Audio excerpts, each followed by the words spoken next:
জাতি ছাত্ৰ সন্থাৰ জিন্দাবাদ জিন্দাবাদ অসম চাহ জনজাতি ছাত্ৰ সন্থাৰ জিন্দাবাদ জিন্দাবাদ অসম চাহ জনজাতি ছাত্ৰ সন্থাৰ জিন্দাবাদ জিন্দাবাদ লালিগুৰ বন্ধ হ'বই লাগিব লালিগুৰ বন্ধ হ'বই লাগিব চুলাই মদ বন্ধ হ'বই লাগিব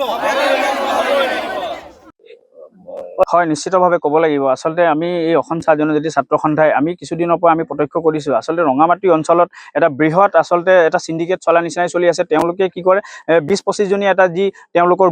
গোট আছে সেই গোটসমূহে তেওঁলোকে কি কৰে বাইকেৰে হওক বা তেওঁলোকে টমটমে হওক তেওঁলোকে আচলতে এনেকুৱা গাড়ীসমূহত তেওঁলোকে আচলতে চুলাই সৰবৰাহ কৰি ৰঙামাটি বিভিন্ন অঞ্চলত তেওঁলোকে বিক্ৰী কৰে কিন্তু তাৎপৰ্যপূৰ্ণ কথা যে সেইসমূহ চুলাইত আচলতে বিষাক্ত কিছুমান খাৰ তেওঁলোকে ব্যৱহাৰ কৰি আচলতে সেই চুলাইসমূহ তেওঁলোকে তৈয়াৰ কৰি তেওঁলোকে ৰঙামাটিৰ নিচিনা এটা অঞ্চলত তেওঁলোকে আচলতে মানুহক দি তেওঁলোকে এই বিপদৰ সন্মুখীন হ'ব লগা হৈছে সেই মানুহখিনিক তেওঁলোকে বিপদত ঠেলি দিছে কিন্তু আজি আপুনি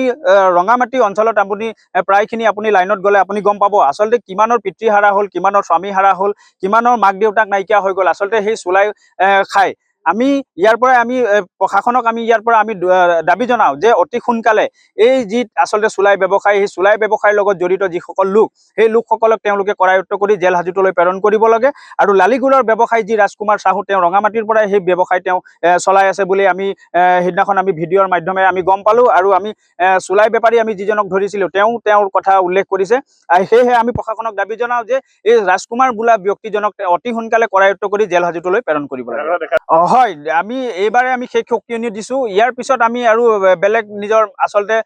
আমি নিজৰ চিন্তাধাৰাৰে আমি কাম কৰিম আচলতে আমি প্ৰশাসনক ইয়াৰ পিছত আমি আৰু দাবী নজনাওঁ অনুৰোধো নজনাওঁ আমাৰ যিটো ছিষ্টেমে ক'ব আমি সেইমতে কাম কৰিম এইকাৰণে আমি কৈছোঁ ইয়াৰ পৰা যদি তেওঁলোকে শিক্ষা নলয় ইয়াৰ পিছত কিন্তু আমি যিটো পদক্ষেপ ল'ম পৰৱৰ্তী সময়ত কিন্তু এই সমগ্ৰ ৰঙামাটি ৰাইজে গম পাব যে আচলতে আমি কি কৰিবলৈ যাম বা প্ৰশাসনেও গম পাব যে আচলতে এই সংগঠনটোৱে তেওঁলোকে আচলতে এই চুলাইৰ বিৰুদ্ধে তেওঁলোকে কি কাম কৰিব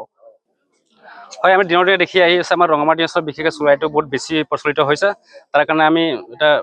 বন্ধ কৰাৰ প্ৰচেষ্টা চলাইছোঁ যিহেতু যিটো মানে 50 বছৰ জীয়াব সেইটো মানুহ চুলাই খাই মানে 20 বছৰতে তাৰ জীৱন ত্যাগ কৰিব লাগিছে মানে পৰিয়াল এৰি যাব লগা হৈছে সেইকাৰণে আমি এতিয়া আমি নিজকে সংকল্প লৈছোঁ স্থানীয় দলসংগঠনে যে আমি ৰঙামাটি কিবা প্ৰকাৰে হ'লেও ৰঙামাটি চুলাইটো একেবাৰে নাইকিয়া কৰিম তাৰ কাৰণে আমাৰ ৰঙামাটিতো বহুত মিচিং গাঁৱৰ পৰা মদ আনি গোটেই আমাৰ ৰঙামাটিৰ যিমান মতা মানুহকেইটা চব মদ খাই ফুলি গৈছে আৰু কিছুমান ল'ৰা ছোৱালী একমাহে হৈছে আৰু মতা মানুহটো মৰি গৈছে আৰু তেনেকুৱা বহুত হৈ আছে তেনেকুৱা ৰঙামাটিত আৰু আমি গোটেই দিন বাগানত কাম কৰি যাওঁ আকৌ গধূলি হ'লে মতা মানুহ মদ খাই কাজিয়া কৰে ঘৰে ঘৰে সেইকেইটাই আমাৰ সমস্যা ভাঙি হৈছে কিছুমান দেউতা খোৱা বাদে দিয়ে ল'ৰাবিলাকো খায় এইকেইটাই আমাৰ সমস্যা আমাৰ হেৰি মতা মানুহে বহুত মদ খায় চবৰ ঘৰে ঘৰে মদ এতিয়া ব্যৱহাৰ কৰা হৈছে প্ৰায় মদৰে ধান্দাত গধূলি হ'লে ওলাই যায় আৰু আমাৰ এনেকুৱা অৱস্থা হৈ গৈছে মতা মানুহ হেৰাই গৈছে আমাৰ মাথাৰ সেন্দুৰ মোহাৰ খাই গৈছে ল'ৰা ছোৱালী খাবলৈ ধৰিলে উৎপাত কৰিবলৈ ধৰিলে বাগানত আমি গোটেই চুলাই মদৰ হেৰি বটল পাওঁ আমি বহুত অশান্তি শৃংখলাত কাম বন কৰি আছোঁ মদটো বন্ধ হ'ব লাগে বন্ধ হ'ব লাগে আমি আগতেও বহুত লাগিলোঁ নোৱাৰিলোঁ বহুত গালি শুনিলোঁ বহুত সপনি শুনিলোঁ কিন্তু মদ বন্ধ কৰিব নোৱাৰিলোঁ পুলিচ প্ৰশাসনৰ লগতো আমি ঘূৰিলোঁ কিন্তু এইবাৰ আপোনালোকক হেৰি কৰিছোঁ বন্ধ কৰি দিয়ক আপোনালোকে হয় কওকচোন হয় নিশ্চিতভাৱে আপোনালোকে ইতিমধ্যে গম পাইছে যে অত্যাধিক পৰিমাণে চুলাই মদৰ যিটো আমাৰ ৰঙামাটি অঞ্চলত চুলাই মদৰ যিটো ব্যৱসায় চলি আছে আৰু আমি যোৱাকালি আমি যিটো চুলাই বেপাৰী এজনক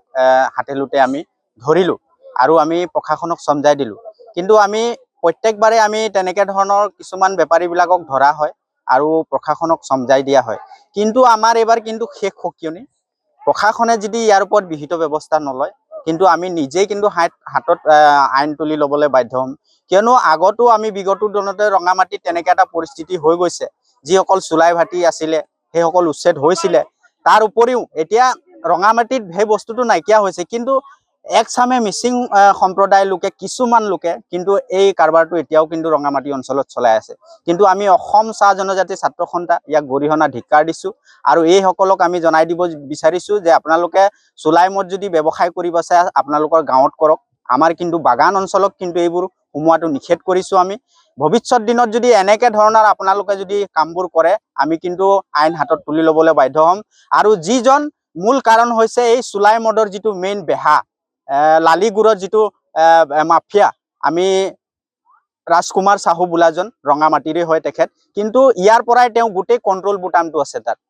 তেখেতে ৰঙামাটিত হওক, ৰাঙলিটিঙত হওক, মিচিং গাঁৱত হওক সম্পূৰ্ণভাৱে চুলাই বেপাৰীসকলক কিন্তু এই লালিগুৰৰ অবৈধ যিটো লালিগুৰৰ ব্যৱসায়ৰ যিটো যোগান ধৰিব লাগে সম্পূৰ্ণভাৱে তেখেতে কিন্তু যোগান ধৰি থাকে। আমি পুলিচ প্ৰশাসনক আমি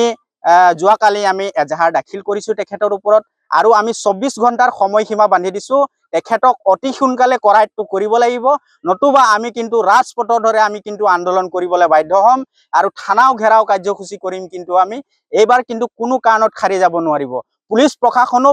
পিছফালে হুকিব নোৱাৰিব, কোনো কাৰণত আমাৰ কাৰণে বাচিব নোৱাৰিব। কিন্তু সম্পূৰ্ণভাৱে ৰঙামাটিত চুলাই কিন্তু নিষিদ্ধ হ'ব লাগিব আৰু প্ৰশাসনে ইয়াৰ ওপৰত তৎপৰভাৱে পুৰা উচিত ব্যৱস্থা ল'ব লাগিব, নতুবা আমি অসম চাহ জনজাতি ছাত্ৰ সন্থা তেখেতসকলক আবকাৰী বিভাগত পুলিচ বিভাগক আমি কৈ দিছোঁ, এইবাৰ কিন্তু তেখেতসকলে কিন্তু উচিত ব্যৱস্থা লাগিব। কিন্তু আমিও এই প্ৰশাসনক সমজাই দিছোঁ, এইবাৰ হাতে লোটে ধৰি সমজাই দিছোঁ, এইবাৰ কিন্তু এৰিলে কিন্তু ইয়াত আমি বিকল্প কিন্তু এইবাৰ আমি নিজে আন হাতত তুলি ল'ম, কিন্তু এইবাৰ কিন্তু এৰা নহ'ব।